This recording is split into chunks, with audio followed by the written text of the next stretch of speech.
I'm Lieutenant Ian James Brown, United States Air Force retired. I was injured in the line of duty back in 2002. Accident that I woke up out of a coma about 2 months later. Here I am 11 years post, healthy as ever, strong, conquering all kinds of new challenges, including scuba diving, which was once an activity I thought was lost to me prior to injury.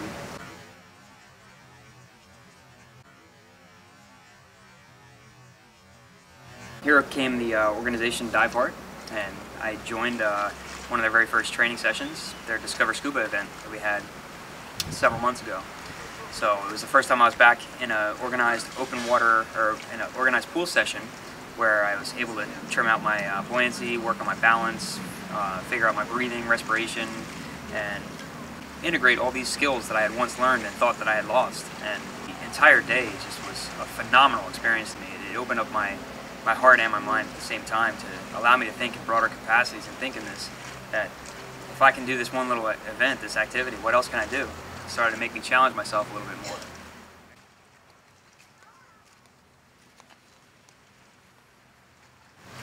I had been dealing with pain ever since my injury. I've had severe neurospinal pain, and I didn't want to go on either of the two options. You could either live your life medicated and fuzzy and in a haze, but ignore the specific pain, which also blocks out all the other pains in your body, which might be signaling signs that you need to go get medical attention. Or you could take plan B, which I took, and that was basically live with the pain. Learn to adapt, grit your teeth, bear it.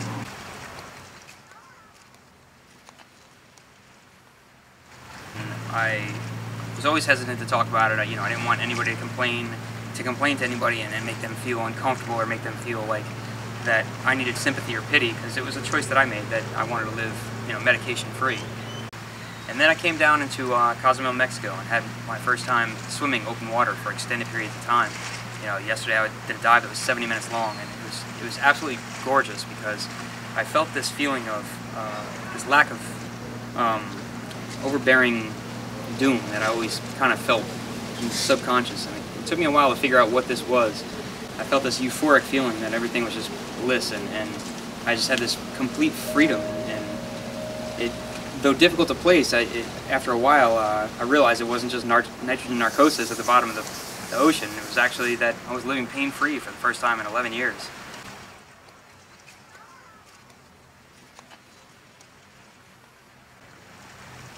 So many people with disabilities, initially during their recovery phase, they are going through a process of mental, emotional, and physical recovery all at the same time. And dealing with anything alone is significantly more difficult than finding support. And that's one of the things I found in Diveheart, that people that are dealing with tremendous circumstances find this sense of community and support and help. This kind of breaks down all of those barriers, throws them aside, and gives you the opportunity to go and do things way outside the box, outside of what you think that might be your current limits, outside of what able-bodied might set their limits as. I was always too proud to ask for help, so to have people, 5, 6 at a time asking if I need help with this, that, and the other simple task was almost like having a personal butler around 24/7 to be able to do things that might take me a little bit more effort. And it took me a while to accept it, but gosh, down here and enjoying scuba diving for the first time and not having to worry about how many I pick up all of my gear at once and transport it around, and the trust you build and the bonds, the friendship, the camaraderie, the sense of community that's available through this program is by far, bar none, something that everyone should use as a serious motivation to get back and be more active and find these new pathways in life, to go out and seek new jobs and find new recreation activities and start new organizations and start to participate and pick up the life that you think that you might have once lost.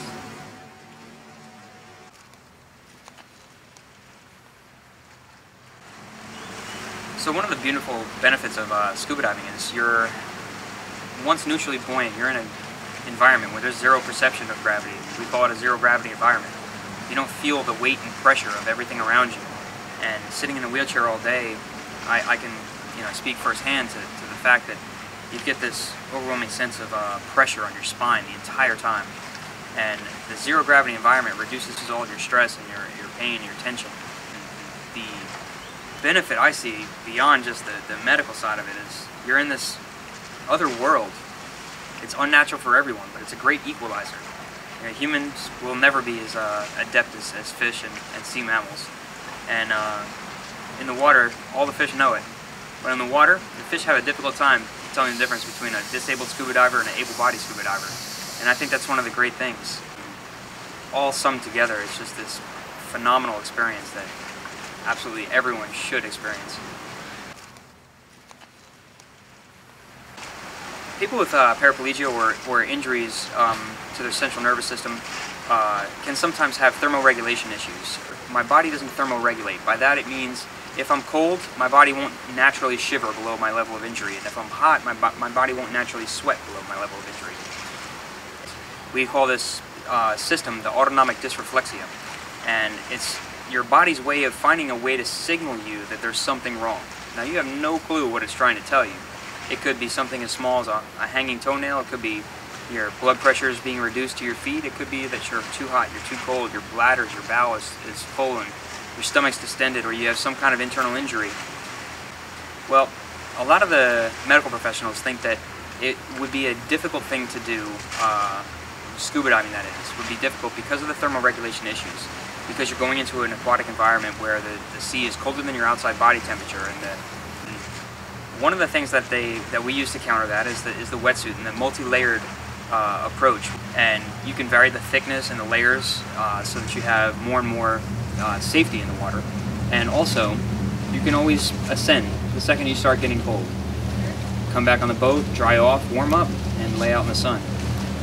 Me personally, after coming off of a 70-minute dive, one of the longer dives of our stay down here, I had no issues whatsoever with thermoregulation and with getting cold and finding these chills.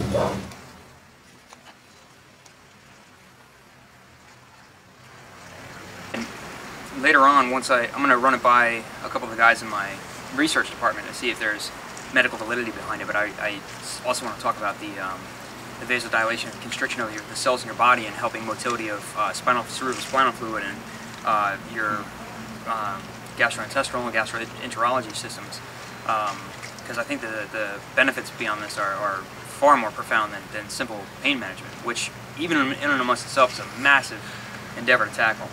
So, I can say from personal experience that my GI and GU systems have been significantly better in my time down here. My bladder volumes have grown, my bladder capacity, and that's an extremely admirable thing for people with disabilities to be able to increase their bladder size. I mean, it's less frequent incontinence and less risk of incontinence, and the ability to hold more in your bladder just gives you a better quality of life, and the ability for your kidneys to have more motility. It reduces the event of calcification and kidney stones and all these things that many of the people with disabilities are plagued with, that become huge medical problems, and they're extremely debilitating.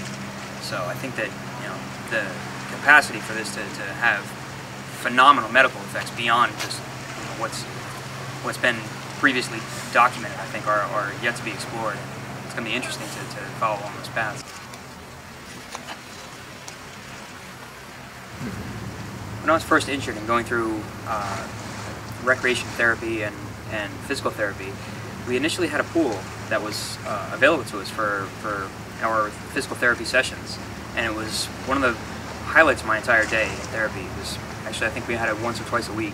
We get a chance to go down to a nice warm pool, jump in the water, work with our physical therapist, and that sense of buoyancy and that lack of pain and stress while we're recovering and helping to work on the movement of our legs and our limbs in this environment was.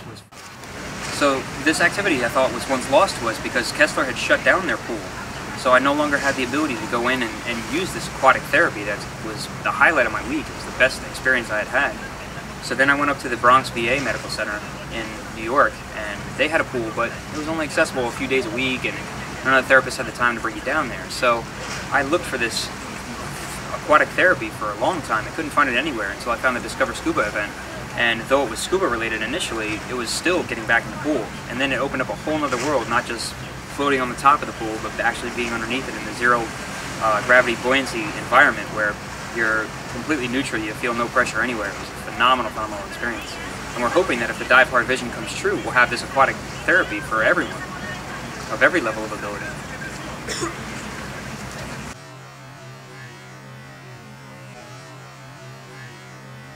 Very soon I'm going to be going to medical school, and I hope to continue on with the program and help promote the program from a medical aspect, working with people with disabilities and also considering their dive needs all at the same time.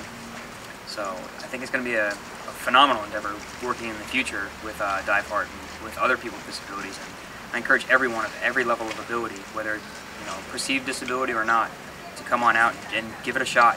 You don't even have to jump in the water and go underwater. Just see what we're about first. Take the first steps. Just learn a little bit. I can assure you, you're going to have a much better time than you would ever imagine. Making possibility